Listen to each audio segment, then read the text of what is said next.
Well, everybody's heard about the bird. Bird, bird, bird. The bird's a winner. Well, a bird, bird, bird. Bird is a winner. Well, a bird, bird, bird. Well, a bird is a winner. Well, a bird, bird, bird. The bird's a winner. But what if the words are the problem? Once upon a thought, the left brain learned language. It started sorting, naming, labeling. What was once flowing became fixed. What was alive became a thing. A river became the river. Not rivering, not moving, just object. In English, we say I am anxious. I am depressed. And just like that, we become it. The language fuses us with the feeling. It doesn't pass through us. It is us. A label becomes an identity, and we carry it quietly, like a chain, into every room, every moment, every breath. But in other languages, they say it differently. In French, it translates to, I have anxiety, not something that you are. In Lakota, they say, the spirit of anger flows through me. Again, not something you are, but something that moves through. These aren't just different translations. They reveal entirely different ways of relating to emotion. This is known as the Sapir-Whorf hypothesis, also called linguistic relativity, the idea that the language we speak shapes how we perceive and experience the world. English is a noun-based language, fixed, separate, possessive. But many indigenous languages are verb-based. The world is always in motion.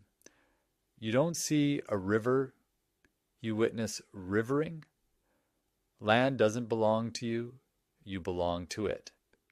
You don't own a feeling, it dances through you. When we say, I am sad, we don't just feel sadness, we become sadness. That's the left brain speaking. It wants categories. It wants control. But control is a cage. The left brain loves definitions. It would rather be certain and wrong than uncertain and free. It turns threat into a story, turns a moment into a prison. Neuroscientist Michael Gazzaniga proved this in split brain studies.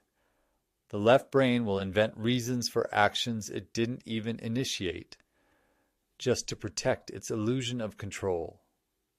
When the right brain comes online, we begin to move beyond the limits of language and labels. We stop trying to define life and start experiencing it.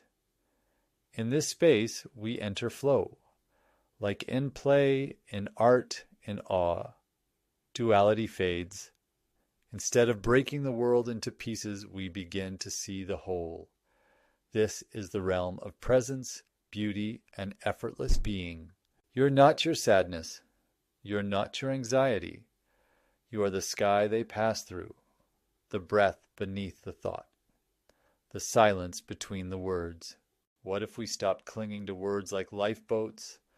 What if we remembered how to river again, to grieve without becoming grief, to feel without fixing, to let go of the noun and return to the verb, to the movement, to the ease. We've talked a lot, labeled, explained, named the river, the frog, the freeze. But at some point, all these words, they're just stepping stones to something deeper. And once you're there, you don't need the stones anymore. Chuang Tzu said it best. Words exist because of meaning. Once you've grasped the meaning, you can forget the words. Where can I find a man who has forgotten the words? I'd like to have a word. Well, don't you know the bird? Well, everybody knows that the bird is a winner.